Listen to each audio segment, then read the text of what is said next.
What's good, YouTube? It's your boy EGF Hoops here, and I told you I was posting 3 times a week, and we are posting 3 times a week, and as you can tell by the title, we're about to go over how I think the 76ers are low-key frauds. I don't really want to say they frauds, but they're not what y'all trying to make them out to be, in my opinion, at least. But before we even get to any of that, I need y'all to hit that sub button. Our last video did amazing. At least when I'm making this, I made a design video, got 30 views. That's great for this channel. That was number 2 out of 10.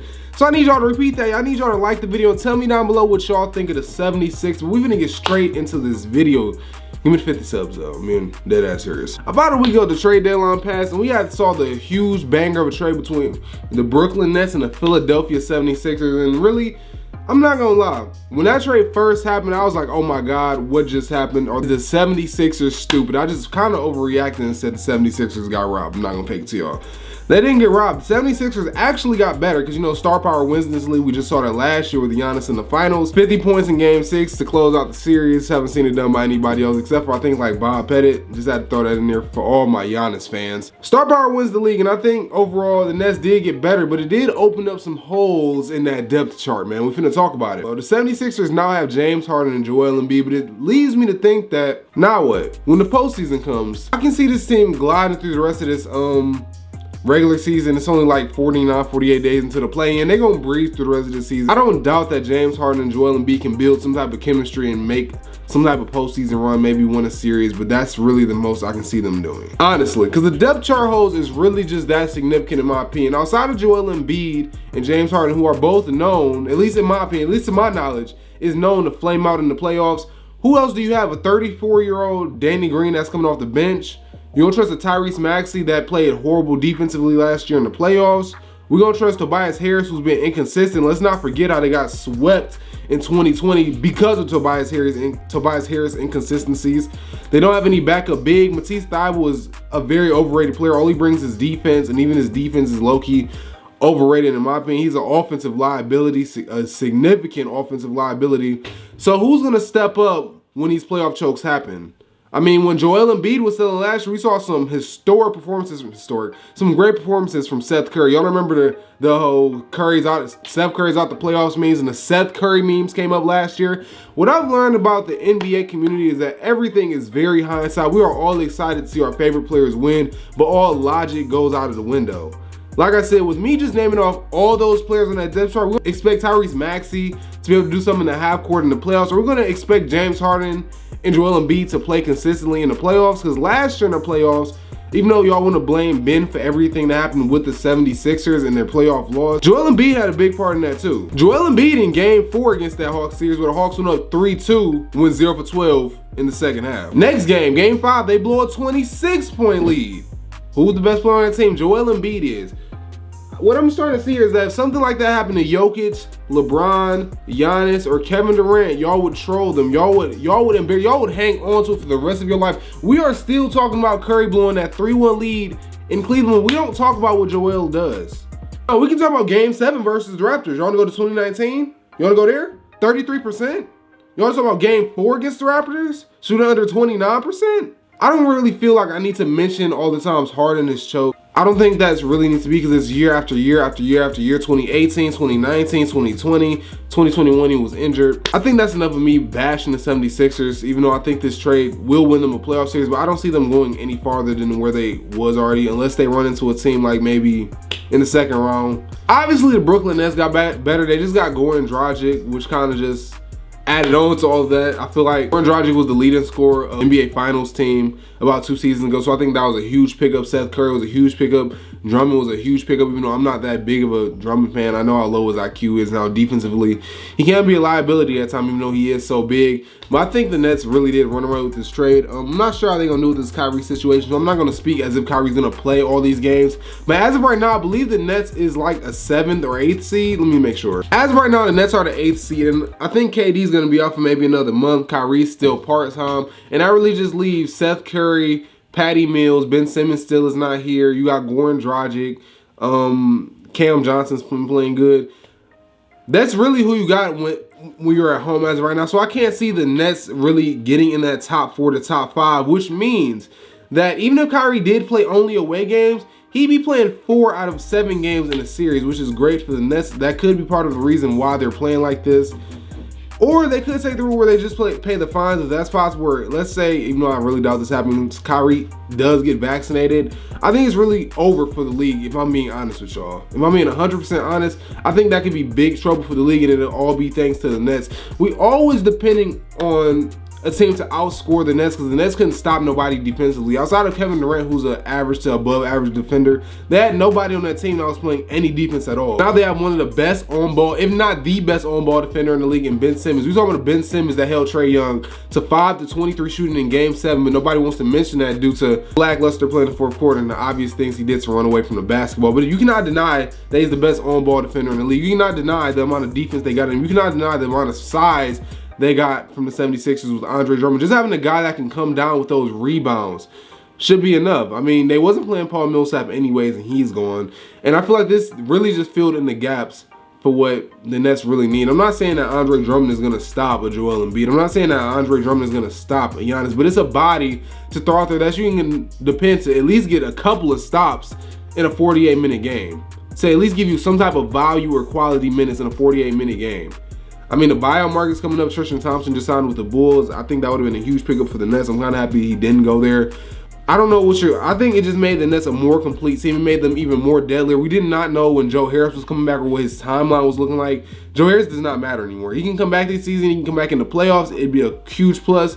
Goran Dragic's not known to be that good or that great of a three-point shooter, but it's not like you leave him open, he's not going to shoot. We all know Seth Curry, like I said, historic run 2020 in the playoffs. He played decent last year as well. Cam Johnson's been hooping his ass off. Not to say that he might get quality minutes or in the playoffs, but it's still a great option to go through. I feel like I'm blanking on somebody obvious, but I'm not mentioning Patty Mills. He's been playing amazing. This Nets team is just so deep. Statistically, outside of shooting off the dribble, Kevin Durant is technically the 5th best shooter on this team. I think that's really crazy. I don't think that the 76ers really have the tools defensively to match up with this team. I don't think the 76ers have the consistency from their role players to match up with any of the top 4 teams when it comes to role players. We can talk about the Bucks. We saw Pat Connaughton play great last season. Serge Ibaka, I don't really have that many comments on that pickup or acquisition. He's a great piece off of the bench. We don't know when Brook Lopez comes back. He played great throughout the playoffs. Bobby Porter stepped up huge in the playoffs. Chris Middleton was up and down. Drew Holiday was up and down, but they was both solid second and third options. Giannis hooped his ass off, obviously. The point is that they have deepness. We can go to Miami Heat, another team that I will for surely pick over the 76ers just because of their depth, just because they was flexing about it too a couple weeks ago. The biggest flex about their team is that they can do anything they want to with it. The amount of versatility on that team is crazy. The amount of teamwork, the amount of veteran presence, the amount of defense on that team is crazy. Something that I don't think that the 76ers have. I think the Miami Heat is mentally tougher than the 76ers, and I don't think that's a huge stretch either at all. At all. We've seen the flameouts from Joe. We've seen the flameouts from James Harden. We've seen the flameouts from Danny Green. We've seen the flameouts from Tobias Harris. I don't really mean to say or know how much more y'all need to see. Like I said, I posted a TikTok about it. I said I'd take the Cavs in 5, and that's just because they have the bodies to throw a Joel Embiid. Versus that Raptors series, the Raptors threw Pascal at him, didn't work. They threw Marc Gasol at him, it worked. Threw Serge Ibaka at him, it worked. They slowed down Joel Embiid, and the Cavs have the tools to do that. I would never put any money on this. This may just be me talking because I live in Cleveland. I'm a Cavs fan. They have the bodies. Evan Mobley is a good body. He may be young, he may be scoring, he may not even be able to do anything with Joel Embiid, but he could slow him down possibly. You have Jared Allen. We saw that when they started playing tough in the fourth quarter at All-Star game, they all started playing for real. Jared Allen blocked Joel Embiid, and it's obvious that Joel was bodying him. He got where he wanted. He just couldn't finish over Jared Allen's long arms. But you can't say that he didn't do anything with him. We saw that he could possibly stand up with him. You can throw Laurie at him just because you can double team him with other bigs. Okay, and I'm not sure Matisse Thybulle playing the 4. He's not going to knock down a 3. The spacing on that team is going to be overrated, overhyped, as I said.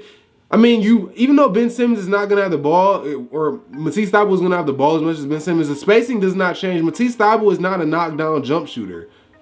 We're gonna expect Tyrese Maxey to be a knockdown jump shooter. We already know Danny Green at times isn't going to be one. He's just digressed as the years have gone. So what are you saying to me? Who are you going to depend to hit these shots? And even though I know the star power may beat the Cavs, that may just be talking. I do not doubt that the Milwaukee Bucks will beat the Sixers. I do not doubt that the Nets will beat the Sixers. I think both will beat them in 6.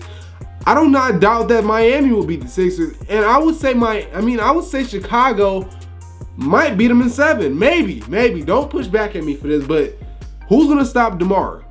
Who's gonna stop Zach? Who's gonna stop that depth? Ayo's been hooping his ass off. Kobe he just dropped 30 points before the All-Star break. Kobe White's been playing good. Patrick Williams could come back before the All-Star break. That's another huge defensive piece that they need. They just got Tristan Thompson, a possible body to throw at Joel. Nikola Vucevic, not the greatest defender. He had his bright moments this season, but not the greatest defender. Still a big body you could throw at him. Not sure he's going to do anything with them, but this is a body I have no doubt that the Bulls could possibly beat this team in 7. I just named 3 teams for sure, possibly 5. What I'm really just trying to say is I'm not sure if this team got better at all during this. I do want to say that I am grateful that the East is really this open. I do not know who's going to make it out. I picked the Bucks in the beginning of the season. I said it on my podcast, link down below. I do it with Mikey Hoop Talks. If y'all don't know him, go follow him. But yeah, that's really about it. I don't really feel like I have much else to say about this video. The 76ers have been hooping their ass off, but it's not like we haven't seen them do this in previous seasons. I can look that up as well too. Let's look at Joel Embiid's stats last season. Like I said, we had this huge basketball debate last season about if Joel Embiid should win MVP. The Sixers was the 1 seed last season and this happened, so it's not their first time hooping their asses off. I mean, in fact, I'm willing to argue that Joel Embiid has played better last season than he did this season, but y'all are so hindsight and y'all are so recency biased. Y'all do not acknowledge any of the things that happen here. Y'all just want to see the big names. Y'all just want to see James Harden win a ring, Joel win a ring. Joel is the best center in the league.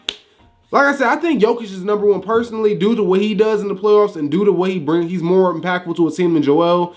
I need to stop because we've seen this story tell before. It's just different names. How many teams is Harden going to go to and not succeed? 13 games played with the Nets, that's not really his fault. Choking all those times with the Houston Rockets. James Harden has had the privilege to play with all these Hall of Famers. All of them. And not win. And it's not no one's fault. But James Harden. Oh, they played the greatest Warrior, one of the greatest teams of all time. He had that Warriors team in his palm and shot 2 for 13 from the 3-point line. You're not gonna act like he didn't play bad against the Lakers, even though they didn't have to play over 6-7. He choked him. He choked him. What was that? Game 5? Game 4 when they went down 3-1. I remember the Spurs series like the back of my mind or the back of my hand, getting blocked by Manu, getting turnovers off his foot. We're gonna ignore him losing with Dwight to what? Damian Lillard in his first, second, third season. This is not new. It's not new. It's not gonna work. That's really it, man. I'm posting 2 to 3 times a week. My links is down below in the description. TikTok is both EGF.hoops. EGF.round is my main Instagram. Instagram is EGF. TikTok is EGF. Twitter is EGF Round. I tweet about basketball and life stuff all the time. If you like my personality or even like how passionate I am about anything, because I'm this passionate on my main channel as well. We just dropped 2 videos on that channel in the last 3 days. Links in the description. I love y'all more than I love myself, and we are out.